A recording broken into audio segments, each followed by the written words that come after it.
Good evening and thank you for joining us. Some bad news today for local hockey players and other ice users, as Delaney Arena has been shut down indefinitely. It's due to a failure in the rink's slab cooling system, and it's unclear how long it might take to repair.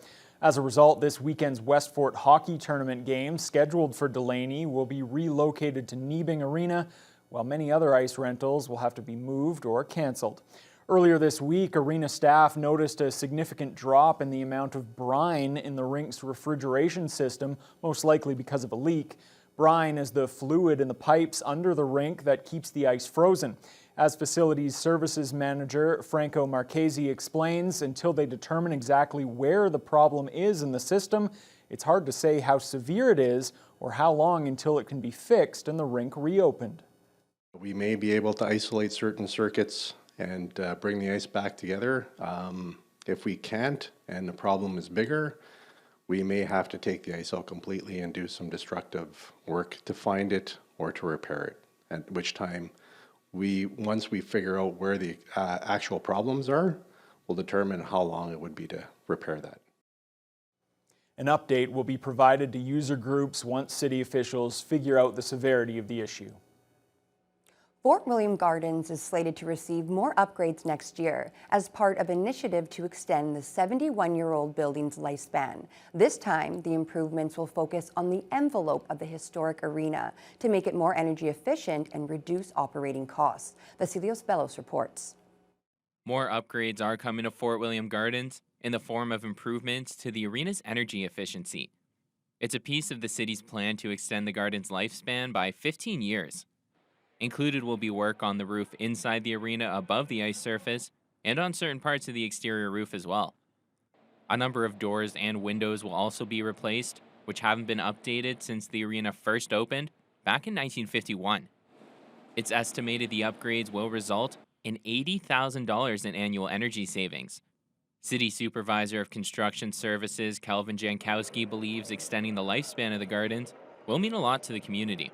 It's important to have a facility in the first place for the hockey community. It's a big community, big passionate community. So if we're not building a new facility, we need to take care of the one that we have. So that's our goal. And now that we're moving forward with renovating this place, we're gonna push through and make that happen.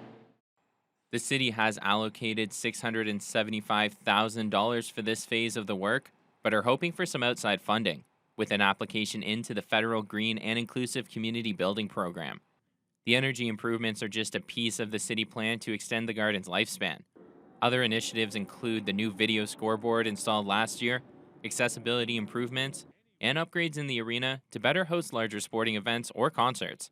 While there are a significant amount of upgrades happening in a short period of time, Jankowski says it's still going to feel like the gardens the city knows and loves. We're not planning to change the aesthetic. This old barn's going to kind of stay the way it always has been. It is what do they call a brick house, so it stood the test of time for sure. The energy efficiency upgrades on the gardens are planned to begin next summer, hoping to wrap up before the start of the 2023 hockey season. Vasilios Bellos, TBT News. A 29-year-old man was arrested overnight after he allegedly struck a woman while swinging a baseball bat in the stairwell of a Cumming Street apartment building.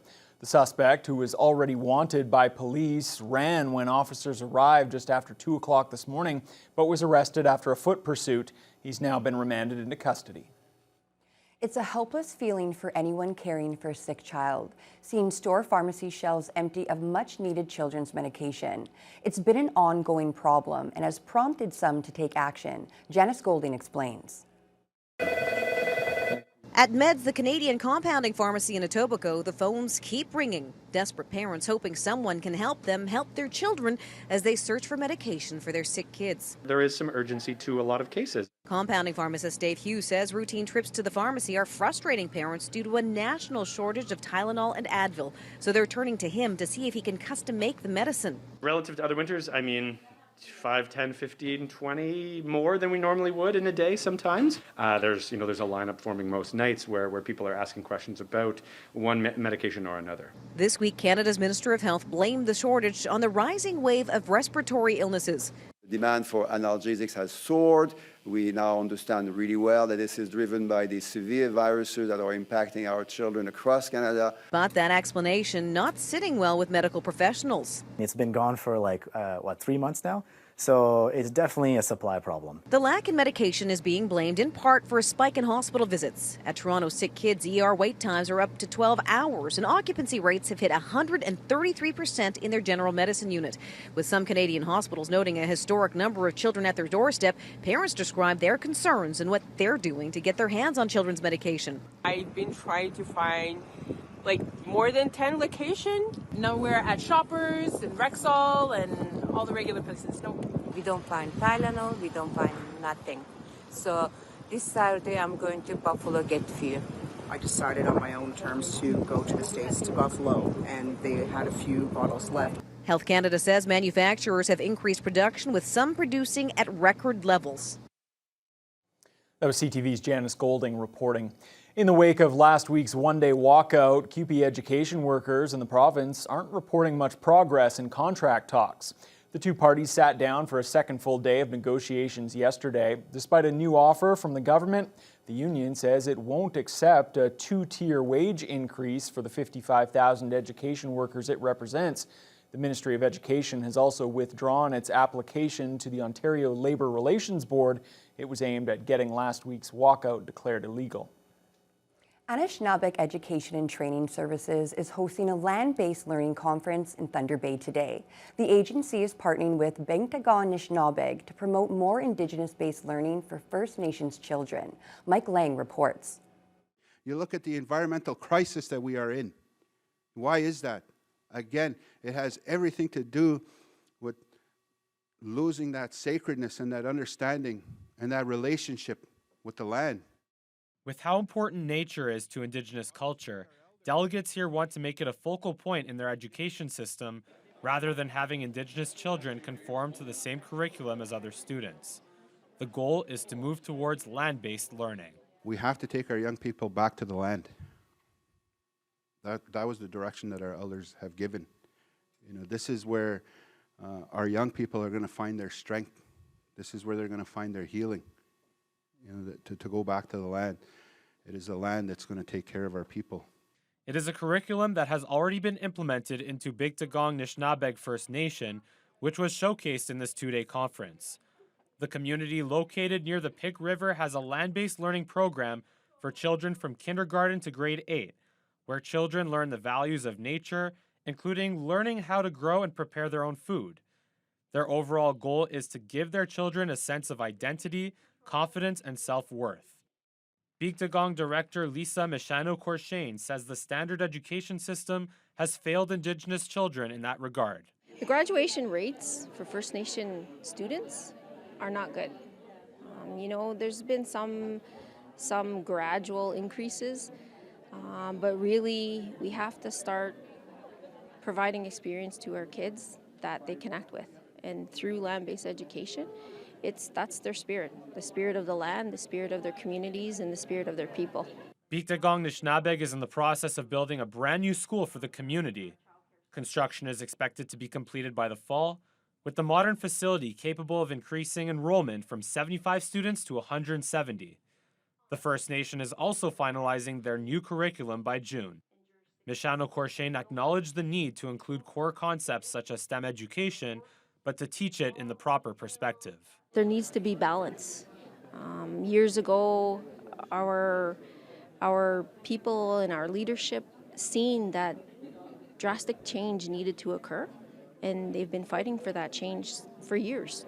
So, it's really about determining our future, our kids, and their education. Mike Lang, TBT News. The Lakehead Region Conservation Authority has begun removing sediment from the Nebing River on Thunder Bay's south side to minimize the risk of flooding in that area. The Nebing River acts as a diversion channel for the Nebing-McIntyre floodway, which runs through the city and out to Lake Superior. Sediment began accumulating in the diversion channel due to the stronger flow of diverted water that occurred for 16 straight days this past spring. CAO Tammy Cook says the 6,500 cubic meters they're dredging is by far the most sediment they've ever removed, doubling the most recent high. The last time we dredged was 2017, and it was about 2,800 cubic meters. In 2012, we dredged about 3,300 cubic meters of sediment. So it is a significant amount of sediment, more than we've ever seen in the past. Considering we haven't diverted for 5 years, this is sediment deposition from one diversion. The floodway does provide the opportunity for future development and provides protection to those areas that typically flooded on average, every 2 years. Some homes on Northern Avenue, Southern Avenue would flood quite often. The dredging work to remove the sediment is expected to continue until the end of December and is budgeted to cost $145,000. For anyone who had to run some errands today, the roads in Thunder Bay were awfully slick with a combination of rain and ice pellets. And that change in weather led to a very busy day for local tire shops as they were inundated with drivers looking to get their winter tires on before the real snow arrives. Kurt Black reports. Old Man Winter may not have arrived in town just yet, but for all those who have procrastinated on putting their winter tires on, the arrival of icy conditions certainly served as a wake-up call. Local auto shops like Dunright Tire and Auto have been extremely busy getting drivers prepared for the winter months ahead. Phones have been off the hook today. If you haven't made an appointment yet, I would definitely call around and book an appointment. It is getting icy out there. But regrettably, for those still in need of booking an appointment and snow expected to fall on Friday, Dunright Service Advisor Darian Van Shea warns it may take a couple of weeks to get into the shop. Right now, we have reached near the end of November, beginning of December, so we definitely recommend getting on it. Fortunately, the business has not run into any shortages when it comes to winter tires they have ready to go this season, but Van Shea notes ongoing supply chain issues are causing some problems. Luckily, us here, we're set up in advance with all of our winter tire orders and rims that come in. So we're pretty set for this winter season, but now ordering more is where we're running into the trouble. And for those on the road driving on snow tires that are 4 to 6 seasons old, Van Shea recommends purchasing a new set to ensure a safe and stress-free winter season. Traction on the road is what keeps us all safe.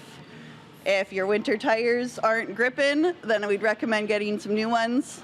Winter tires, they're just built different. Kurt Black, TBT News. And those